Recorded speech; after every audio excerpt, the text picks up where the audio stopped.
Good Saturday morning, and thank you for joining us. I'm Khiree Stewart. I'm at mile marker 89 on I-64 East, and if you look right behind me, you can see that state police are still on the scene of the shooting. The fire damaged a lot of the furniture here on the back deck, the gutter. There's even a door back here.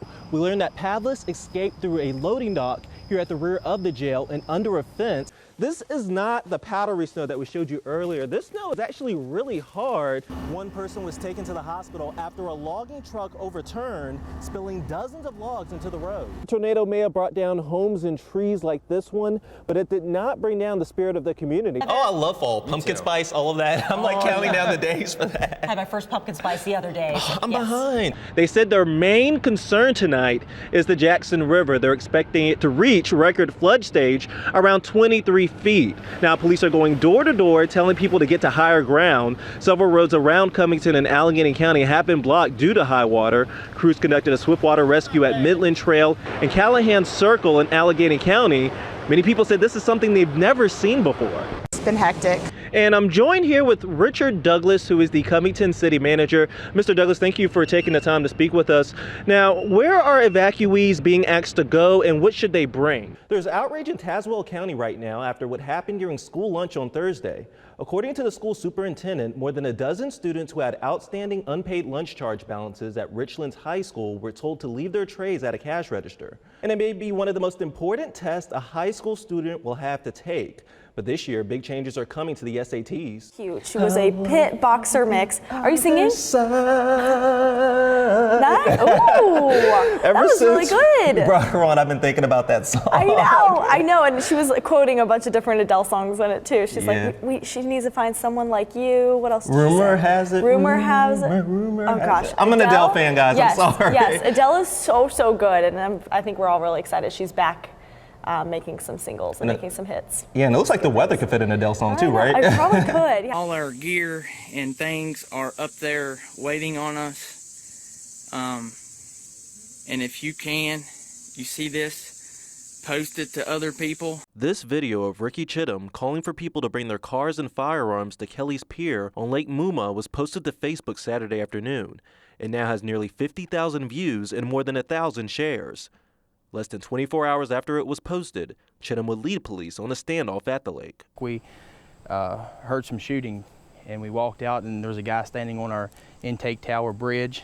Sunday morning, police said they got a call that Chittum was walking around with an AR-15 assault rifle and body armor. He was planning on trying to protect the dam from ISIS or outside forces. That he was worried that they were going to attack the dam, so he was sitting here protecting it with his flags. One of his flags had the initials ACE. It stands for Appalachian Christian Elite, which is a group Chittum said God anointed him to create. He recently revealed to me that I was supposed to be a general of an army for Christ. We're called ACE, Appalachian Christian Elite. Allegheny County Sheriff Kevin Hall said it took nearly 3 hours of negotiations with Chittum before he surrendered peacefully. Once he knew that they weren't going to move and the armored car was going to be at the end of that bridge and he had nowhere to go, it was time to give up. Chittum is facing charges for felony assault on an officer and brandishing a firearm. Deputies said he will also undergo a psychological evaluation. He's currently being held at the Allegheny Regional Jail. It's a peaceful ending to something that could have ended a lot worse. Oh, it's a scary situation, that's for sure. I mean, it's not something I want anybody else to have to go through. So.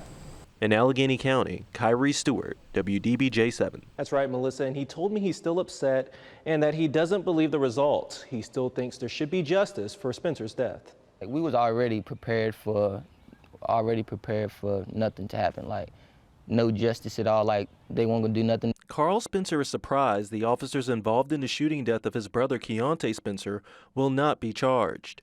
Police say he refused to put down a BB gun he was holding. No matter how wrong he was, he dead now, which was not supposed to happen. Like, they're wrong. They killed him. He don't have no story to tell of what really happened. On Wednesday, Chief Howard Hall said Spencer turned to officers 6 times and was attempting to point a gun at them. His brother said he still has questions. What they were saying in the first press conference, that the subject, which is my brother, was struck right after turning around, like immediately after he turned. So when did he have time to raise the gun up And when did he turn around 6 times? And he wants an independent investigation. They shouldn't have had nothing to do with this case because the police was involved in killing my brother. So the police that in that jurisdiction, whatever you call it, they shouldn't have nothing to do with it. Either way, he says no matter what happens, nothing can bring back his brother. It's just not right, man. Like, I still think about it every day. I probably will think about it every day for the rest of my life. Now, Spencer said that he's planning to write a song about his brother, and you can read more about today's announcement and reaction on WDBJ7.com. Khiree Stewart, WDBJ7. To see it on TV is one thing, but actually to come out here and experience it is a whole different ball game. Joshua Polk and Travis Smith sift through the rubble of what used to be a home. They're trying to salvage whatever they can for the family that lived here. Both say they can't help but be touched by the stories they see in the piles of debris.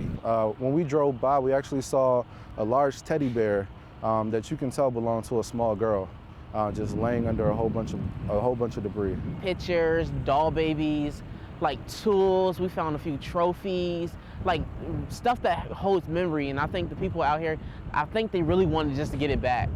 Power crews were also out working to restore power to the area. While volunteers are out lending aid to the victims, others are out lending aid to the volunteers. And now we get a chance to help our friends and our neighbors right here in our community. It means so much to be able to do that. Members of the humanitarian group Gleaning for the World were out making sure volunteers and victims had enough supplies. Today we brought 2,500 bottles of water up here for volunteers. We've sent 25,000 out to other places that have been affected, as well as more food and water and blankets and things like that. Polk and Smith said they plan to come back tomorrow. They said this tragedy has taught them the importance of life and helping others. Community needs to come together. People need to, band together and try to help one another.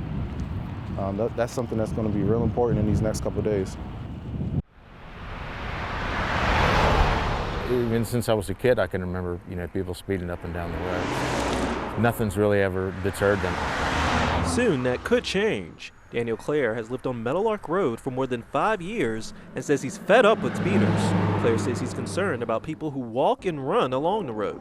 See someone that's, that's obviously going 40 or something like that, and they're eating something. I've seen people eat cereal, be on the cell phone at the same time and drive. And they got a kid in the back. Sometimes worrying when I hear a car coming up from behind me really fast and I can't really tell whether it's like right next to me or not. 3600 block.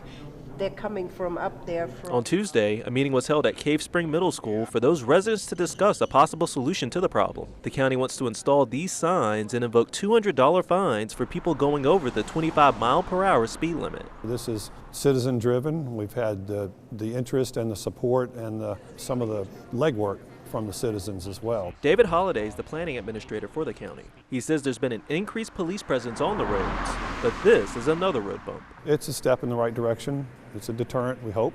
We'll have to evaluate as we go along. That's the bottom line, is citizen interest and public safety. Either way, Claire and others who frequent this road hope the signs work and get the message across to speeders. Slow down, slow down and be aware of what you're doing.